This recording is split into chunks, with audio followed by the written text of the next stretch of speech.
प्रिय भक्तांनो, हिंदू धर्मानुसार हनुमानजी महाराजांना भगवान शिवांचे रुद्रावतार मानले जाते.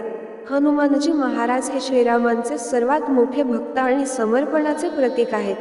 ज्या व्यक्तीवर त्यांची कृपादृष्टी पडते, त्या व्यक्तीच्या जीवनातील सर्व दुःख आणि त्रास काही क्षणांतच दूर होतात. हनुमानजी महाराजांनी आपले संपूर्ण जीवन श्रीरामांना समर्पित केले आहे. बजरंग बली हे शक्ती आणि साहसाचे प्रतीक आहेत.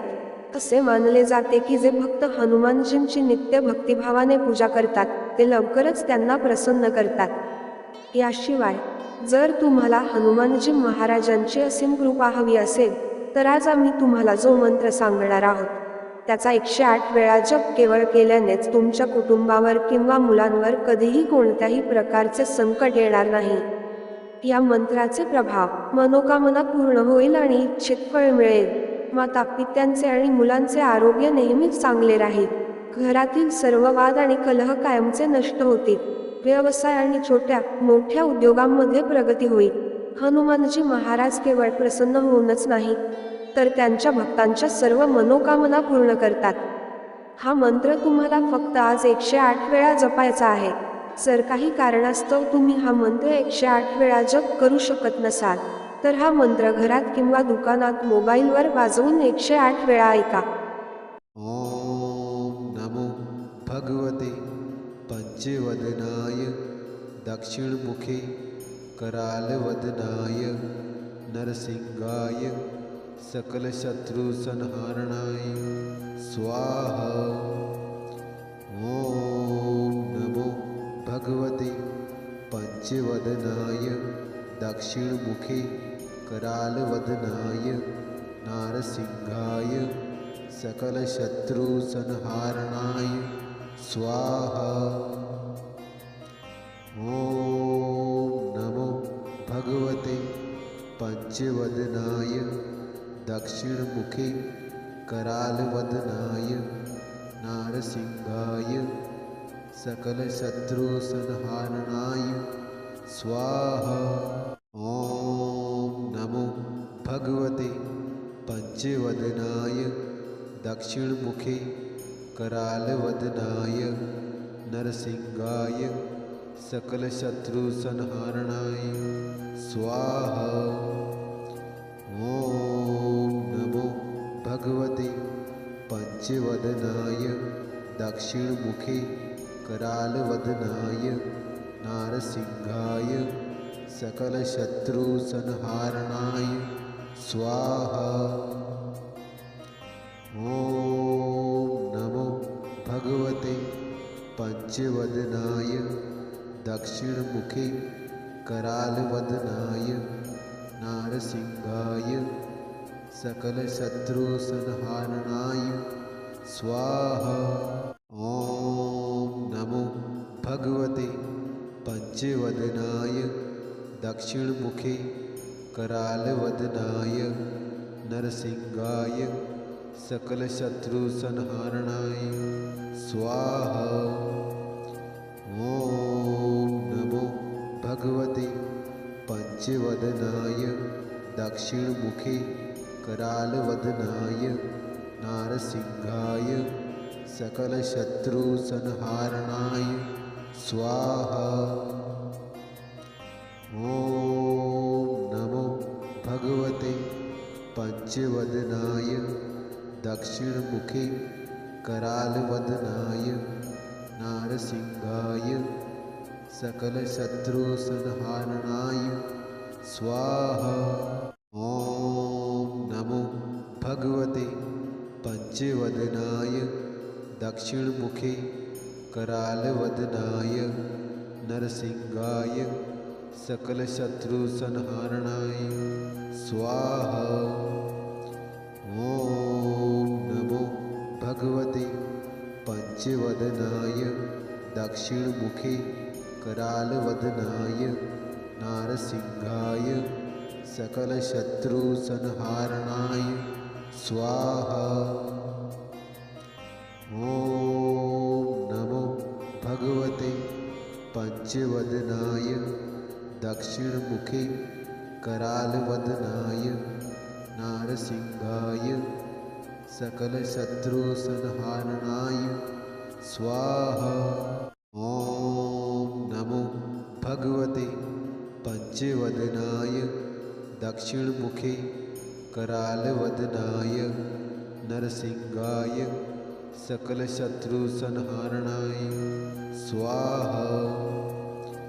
ॐ नमो भगवते पंचवदनाय दक्षिणमुखे करालवदनाय नारसिंहाय सकलशत्रुसंहारणाय स्वाहा। ॐ नमो भगवते पंचवदनाय दक्षिणमुखे करालवदनाय नारसिंहाय सकलशत्रुसंहारणाय स्वाहा। ॐ नमो भगवते पंचवदनाय दक्षिणमुखे करालवदनाय नरसिंहाय सकलशत्रुसंहारणाय स्वाहा। ॐ नमो भगवते पंचवदनाय दक्षिणमुखे करालवदनाय नारसिंहाय सकलशत्रुसंहारणाय स्वाहा।